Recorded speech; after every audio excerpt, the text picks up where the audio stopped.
Alright, so Friday I ordered this Pyle home. It's called the Sound Splash, I think. If I look on the back, I'll find it somewhere. That's probably the back of this thing. Yeah, it's called the Soundbox Splash. Something like that. I just got it apart enough to see all this. And I wanted to see how much bass it has on camera. So, I haven't seen many videos about bass on these speakers, so why not give it a shot?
So in this section of the video, I wanted to show you how I got it apart. So really the first step in doing any of this is getting this off. That'll go to the end. I'll kind of show you putting it back together. You know what? I'll just fix it real quick and I'll show you how to take it apart. Okay, around 5 minutes or so later, I have it back together. Now I'll show you how you take it apart.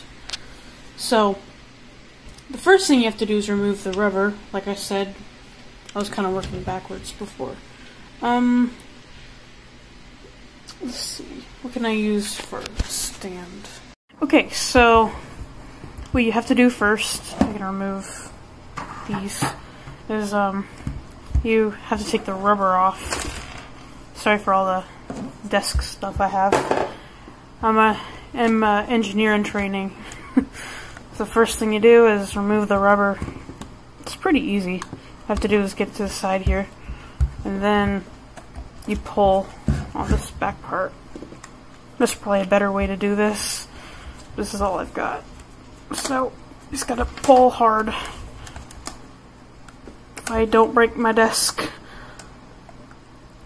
It's a bit difficult. I will say that. Okay, once you get it off, it's off. That's the first thing. Now the second step is to remove this flimsy, useless piece of plastic. Now, you don't need it at all. In fact, you don't even have to attach it again, because it does nothing. It doesn't even have any electrics built into it. It's just plastic. That's all it is. So you flip it over, unscrew this one. The thing is that these screws actually should stay in there, but you can remove that. The screws need to go back though when you put it back together. And then the next step is remove these screws. Is autofocus working?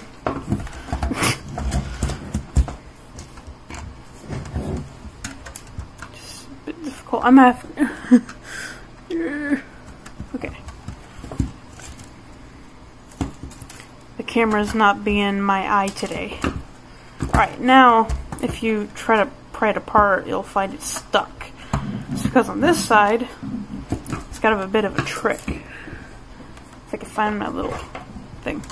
You push into this little hole right here, which will allow you to twist it.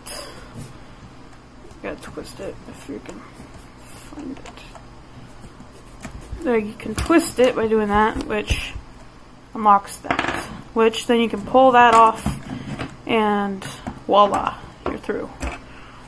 Now, this one you have to be a little bit careful. You pull this side a little bit, and then you pull it over like that. And then you're left with this. Now, I wouldn't advise take off these plastic things, because I think it's added protection. So, that's this. It is a little bit dirty. I did kind of buy it used, but still good.